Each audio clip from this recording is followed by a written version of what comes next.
Music by Ram Adesh Kushwaha। मजा लेवे न भतार दर्द बुझे न भतार, मजा लेवे न भतार रे सखी दर्द बुझे न भतार। चढ़ली जवानी बड़ा हिट मारे, चढ़ली जवानी बड़ा हिट मारे, मजा लेवे न भतार दर्द बुझे न भतार, मजा लेवे न भतार मोरा मौगा बारे, दर्द बुझे न भतार मोरा छक्का बारे, मजा लेवे न भतार मोरा मौगा बारे, दर्द बुझे न भतार मोरा छक्का बारे। चढ़ली जवानी बड़ा हिट मारे, चढ़ली जवानी बड़ा हिट मारे, मजा लेवे न भतार दर्द बुझे न भतार, मजा लेवे न भतार मोरा मौगा बारे, दर्द बुझे न भतार मोरा छक्का बारे, मजा लेवे न भतार मोरा मौगा बारे, दर्द बुझे न भतार मोरा छक्का बारे। Music by Ram Adesh Kushwaha।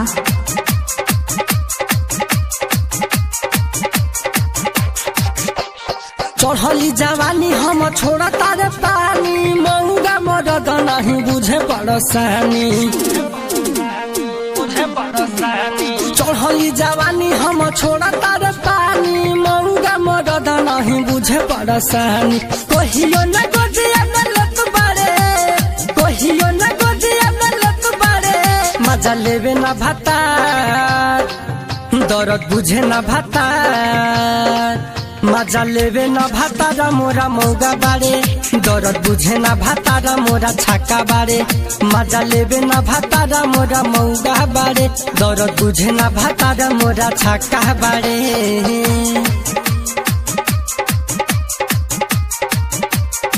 Music by Zen Recording Studio Delhi। Writer Ranjan Santosh परेशान बा, देखा अभी नशा के हमारे पर ध्यान बा, राइटर रंजन छोटू परेशान बा, देखा अभी नशा के हमारे पर ध्यान बा।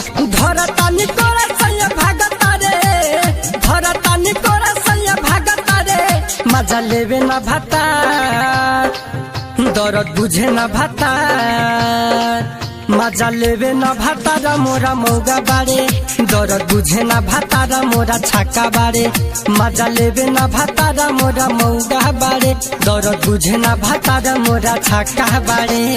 चढ़ली जवानी बड़ा हिट मारे, चढ़ली जवानी बड़ा हिट मारे, मजा लेवे न भतार दर्द बुझे न भतार, मजा लेवे न भतार मोरा मौगा बारे, दर्द बुझे न भतार।